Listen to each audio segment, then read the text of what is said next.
સ્થાનિક સ્વરાજ્યની ચૂંટણીને લઈને પ્રચાર પ્રસારની સાથે સાથે ખરીદ વેચાણ ગેંગ પણ સક્રિય બની છે। એટલે કે હવે પ્રજાના મતોને ખરીદવાની જરૂર જ નથી, બસ ઉમેદવારને જ ખરીદી લો એટલે આપણું કામ સરળતાથી થઈ જાય।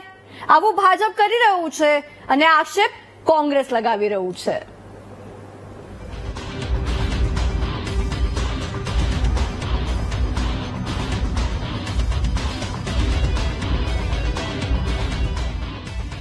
પૈસા આપો, ઉમેદવાર ખરીદો, ઉમેદવાર ખરીદો, જીત મેળવો।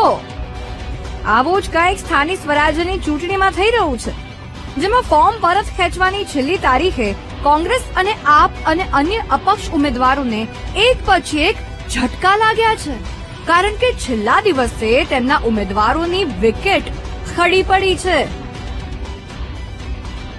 જેમાં શિવરાજપુર તાલુકા પંચાયતમાં ભાજપના એક ઉમેદવાર બિનહરીફ, બાલાસિનોર નગરપાલિકામાં ભાજપના 8 ઉમેદવાર બિનહરીફ, જસદણ નગરપાલિકામાં ભાજપના 4 ઉમેદવાર બિનહરીફ, બાટવા નગરપાલિકામાં 24માંથી ભાજપના 15 ઉમેદવાર બિનહરીફ અને જૂનાગઢ મહાનગરપાલિકામાં ભાજપના 9 ઉમેદવાર બિનહરીફ ચૂંટાયા છે।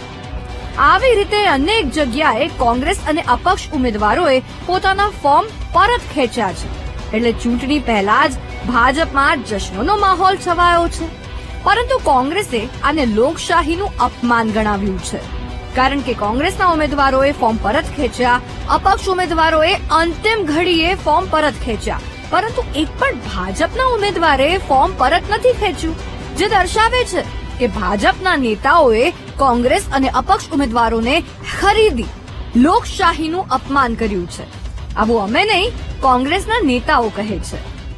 એ રીતે ભાજપા સીધી રીતે ચૂંટણી જીતવાને બદલે, એટલે કે લોકતાંત્રિક પ્રક્રિયાને બદલે ડર ભયનો વાતાવરણ કરીને, પોલીસનો દુરુપયોગ કરીને, તંત્રનો, વહીવટી તંત્રનો દુરુપયોગ કરીને જે એની એક પ્રકારની મોનોપોલી છે કે એન કેન પ્રકારે ચૂંટણીમાં કોઈ સામે ઉમેદવાર જ ન રહેવા દેવા, એવા કારણે તેમને અનેક જગ્યાએ એવા કારનામાને કૌભાંડ કર્યા, દાદાગીરી, ડર ભય વાતાવરણ ઉભું કરીને અમારા ઉમેદવારોને ફોર્મ ખેંચવા માટે મજબૂર કર્યા।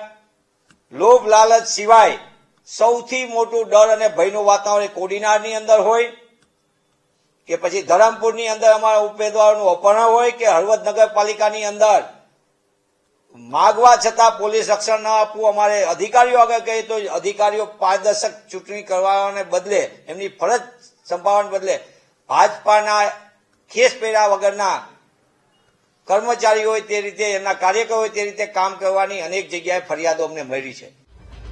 આપણે લોકશાહીની વાતો કરીએ છીએ, પરંતુ શું લાગે છે કે લોકશાહી ઢબે ચૂંટણીઓ જીતાય છે? આજે આ સવાલનો જવાબ દરેક વ્યક્તિ જાણવા માંગે છે। કોંગ્રેસ આક્ષેપ લગાવે છે, તેમાં કેટલું તથ્ય છે તે તો અમે નથી જાણતા, પરંતુ લોકશાહી દેશ છે તો લોકશાહી ઢબે ચૂંટણી થવી જોઈએ। જનતાને પોતાનો મત આપવાનો અધિકાર હોવો જોઈએ, પરંતુ થાય છે એવું કે સત્તા પક્ષની સામે વિપક્ષના ઉમેદવારો અંતિમ ઘડીએ મેદાન છોડી લે છે। હવે આ મેદાન કેમ છોડે છે તે પણ એક સૌથી મોટો સવાલ છે। ખરીદ વેચાણ લોકશાહીના પર્વનો જાણે એક ભાગ બની ગયો છે। ચૂંટણી પહેલા ટિકિટોની વહેંચણી થાય છે, તેમાં પણ રાજકીય નેતાઓ લાખો કરોડો રૂપિયા લઈને ટિકિટોની વહેંચણી કરે છે। આવા આક્ષેપ હંમેશા થતા આવ્યા છે અને પછી ટિકિટ મળી ગયા પછી ફોર્મ પરત ખેંચવા માટે ઉમેદવારોની ખરીદી થાય છે। આવા પણ આક્ષેપ થઈ રહ્યા છે અને હાલ સ્થાનિક સ્વરાજ્યની ચૂંટણીમાં કોંગ્રેસ આક્ષેપ લગાવી પણ રહી છે અને વિચાર એટલે કરવા જેવો છે, કારણ કે અહીંયા થઈ એવું રહ્યું છે કે શિવરાજપુર તાલુકા પંચાયતમાં ભાજપના એક ઉમેદવાર બિનહરીફ જીતે છે, બાલાસિનોર નગરપાલિકામાં ભાજપના 8 ઉમેદવાર, જસદણ નગરપાલિકામાં ભાજપના 4 ઉમેદવાર, બાટવા નગરપાલિકામાં ભાજપના 24માંથી 15 બિનહરીફ જીતે છે, જૂનાગઢ મહાનગરપાલિકામાં ભાજપના 9 ઉમેદવાર બિનહરીફ જીતી ગયા છે।